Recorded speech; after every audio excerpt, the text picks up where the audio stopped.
नमस्कार। Educational psychology की पिछली वीडियो के अंदर हमने डेवलपमेंट और ग्रोथ के बारे में पढ़ा था। इस वीडियो में हम लर्निंग के बारे में पढ़ेंगे। What is learning? Learning means change in behaviour. Learning life long process है।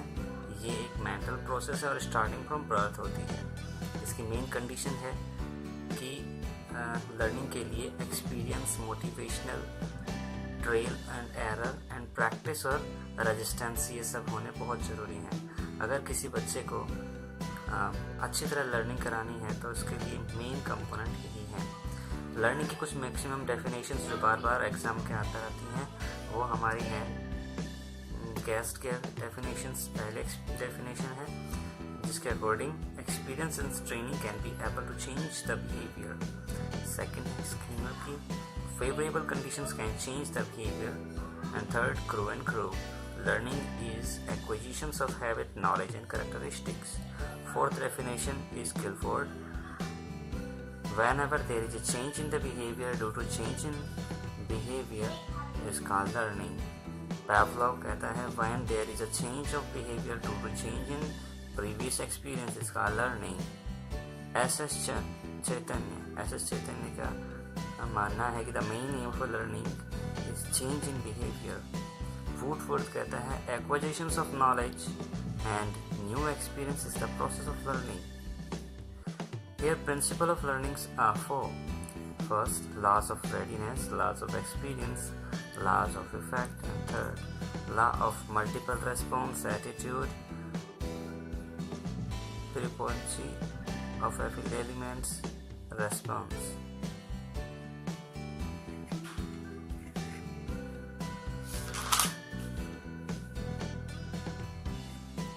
Component of learnings with definitions। अब हम कंपोनेंट ऑफ लर्निंग के बारे में समझेंगे। बेसिकली लर्निंग के जो मेन कंपोनेंट हैं वो है intelligence, health and age, aptitude, readiness, attitude, result,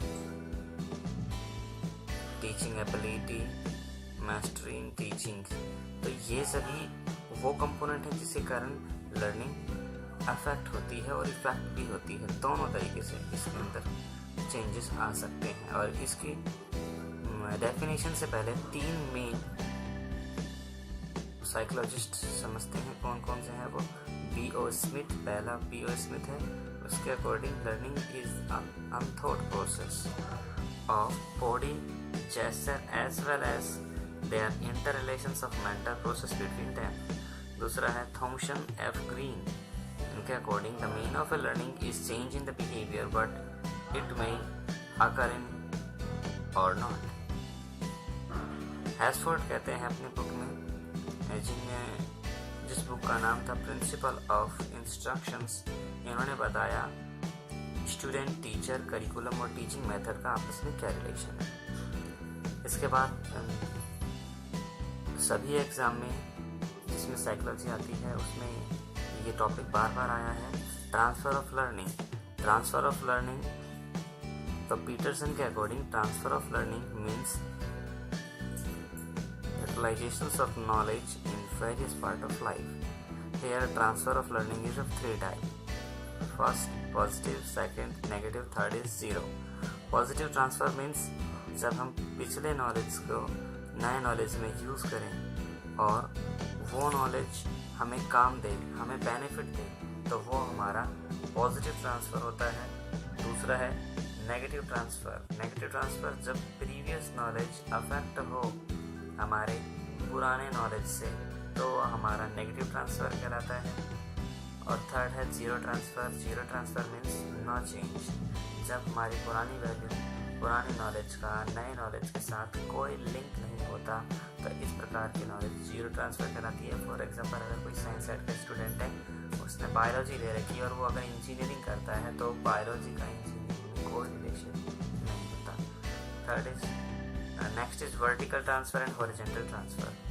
vertical और हॉरिजॉन्टल में थोड़ा समझना है हमें कि when the previous knowledge is essentials for the future knowledge, that means हम किसी भी नॉलेज को उसके साथ अलग ना कर सकें, तब इस प्रकार की नॉलेज हमारा वर्टिकल नॉलेज कहलाता है। Horizontal when the previous knowledge is help for the future knowledge, that means ये हेल्प तो करेगा, बट अगर ये ना भी हो तो चलेगा, बट वर्टिकल नॉलेज होना बहुत ज़रूरी है।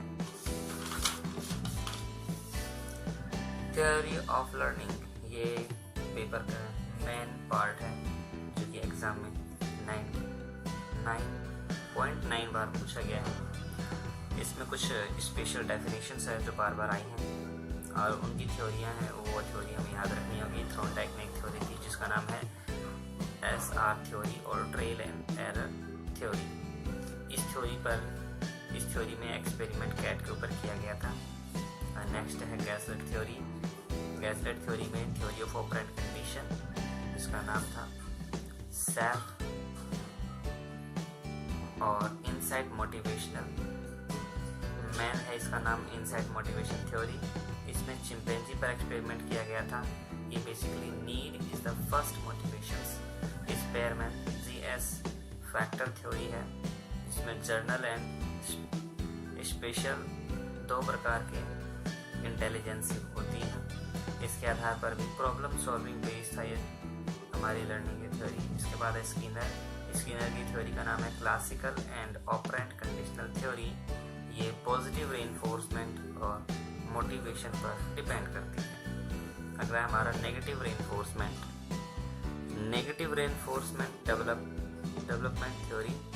यहाँ पर अब हम देखते हैं कि स्किनर ने कहा कि अगर कोई बच्चा जो है प्यार से ना माने तो उसे मार से माने। ये स्किनर की थ्योरी थी सिर्फ, जिसमें इसने एक्सपेरिमेंट एक रैट पे किया था। इसके बाद है पियाजे ने कॉग्निटिव डेवलपमेंट थ्योरी दी थी। इसने कहा था कि cognition is the mental process. Cognition का मतलब होता है संज्ञान का जो मूलभूत इकाई है वो मानसिक प्रक्रिया से शुरू होता है। नेक्स्ट है पैवलोव ने कंडीशनड रिस्पॉन्स थ्योरी के बारे में बताया और कहा कि हैबिट फॉर्मेशंस, लैंग्वेज डेवलपमेंट और मेंटल प्रोसेस ये सभी जो हैं वो लर्निंग के लिए बहुत जरूरी है। इसने एक्सपेरिमेंट एक डॉग पे किया और डॉग पे जो एक्सपेरिमेंट था वो बहुत फेमस था। यहाँ पर मैं सारी डिटेल इसलिए नहीं बता रहा क्योंकि बार बार एक्सपेरिमेंट की डिटेल कोई भी एग्जामिनर नहीं पूछता, सिर्फ साइकोलॉजिस्ट का नाम और उसकी थ्योरी और उसने किस पर एक्सपेरिमेंट किया और उसके मेन कंपोनेंट क्या थे उसी के बारे में डिस्कस कर रहे हैं। अगला है रॉबर्ट कार्ने मैक्सिममली आता तो नहीं है बट जब ये आएगा तो नुकसान हो सकता है, इसीलिए इसे जरूर पढ़ना। कंडीशन ऑफ लर्निंग, इन्होंने जो थ्योरी दी वो कंडीशन ऑफ लर्निंग है। इससे पहले जो थ्योरी थी वो कंडीशनड रेस्पॉन्स थ्योरी थी, जैसे कि ये सबसे पहले थ्रोनडाइक थी वो स्टिमुलस रेस्पॉन्स थ्योरी थी हमारी। उसी तरह ये कंडीशनल रेस्पॉन्स थ्योरी ये कंडीशन ऑफ लर्निंग है एक्चुअली। यहाँ पर इसने अलग अलग ला दिए लॉ ऑफ इफेक्ट, जिसके अंदर मेन 8 कंपोनेंट आते हैं लर्निंग के: वर्बल इंफॉर्मेशन,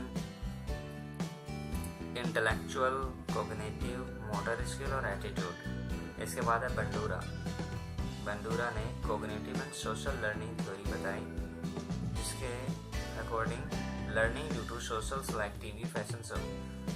बंडूरा की स्पेशल सोच थी। बंडूरा सोचता था कि जो भी बच्चे टीवी या फिर कोई सीरियल नाटक ज़्यादा देखते हैं उनका mind as compare to a simple person बहुत ज़्यादा तेज दौड़ता है।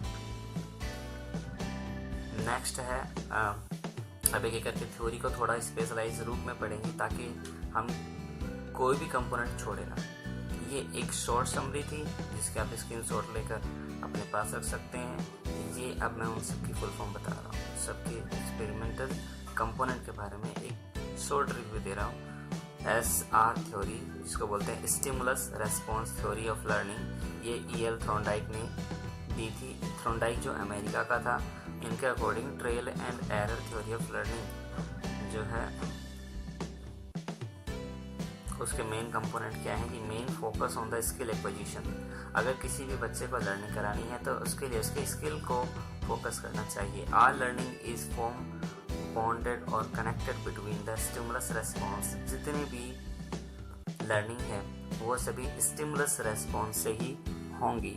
उसके बाद नेक्स्ट है their subject is hungry cat. उन्होंने एक भूखी बिल्ली इस काम के लिए ली थी और उनका main focus on the law, primary और सेकेंडरी लॉ। ये दो प्रकार के लॉ थे उनके। प्राइमरी लॉ था हमारा law of readiness, experience and effect. That means कि अगर ये नहीं होगा तो काम बिल्कुल नहीं चलेगा। पर सेकेंडरी लॉ वो होते हैं जो नहीं भी हो तो भी काम चल सकता है।